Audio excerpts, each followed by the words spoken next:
Një dosje hetimore e prokurorisë së posaçme ka hedhur dritë mbi aktivitetin e një grupi të dyshuar të përfshirë në trafikun ndërkombëtar të kokainës dhe pastrimin e parave, duke zbuluar një seri takimesh të zhvilluara në disa vende të botës gjatë viteve 2018 deri në vitin 2021. Sipas materialeve hetimore, në qendër të këtyre takimeve ka qenë koordinimi i trafikut të sasive të mëdha të kokainës drejt tregut evropian, si dhe investimi të ardhurave të përfituara nga aktiviteti kriminal në Shqipëri. Në dosje përmendet edhe Artur Sheu, i cili sipas të dhënave të siguruara nga autoritetet belge dhe hetimeve të SPAK, dyshohet se ka marrë pjesë në takime të zhvilluara në Spanjë, Gjermani, Belgjik, Monako, Aruba dhe Shtetet e Bashkuara. Hetuesit thonë se në këto takime janë diskutuar mënyrat e blerjes, transportimit dhe shpërndarjes së kokainës, si dhe skemat për investimin e parave në sektorin e pasurive të paluajtshme. Një nga episodet kryesore të referuara në dosje lidhet me takimet e zhvilluara në Majorka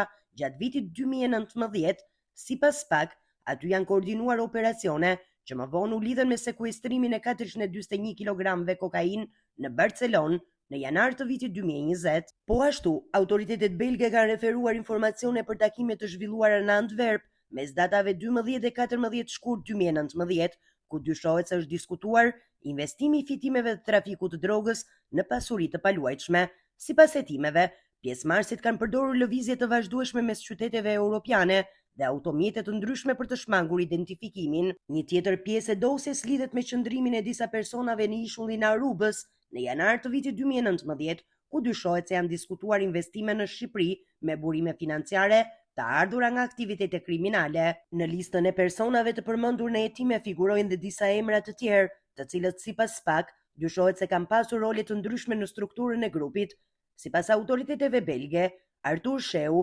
dyshohet të ketë pasur rol drejtues, duke qenë në kontakt me organizatorët kryesor dhe duke marrë pjesë në koordinimin e takimeve ndërkombëtare. Në përfundimet paraprake të hetimit, SPAK vlerëson se skema kriminale ka funksionuar në disa etapa, duke nisur me transferimin dhe fshehjen e parave, vijuar me investimin e tyre në pasuri të paluajtshme dhe më pas integrimin në projekte ndërtimi në zona të ndryshme të vendit, përfshirë Palasën, Himarën, Dërmiun dhe Tiranën. Hetimet për këtë çështje vijojnë ndërsa autoritetet po punojnë për dokumentimin e plotë të aktivitetit të dyshuar kriminal dhe identifikimin e të gjithë personave të tjerë të përfshirë.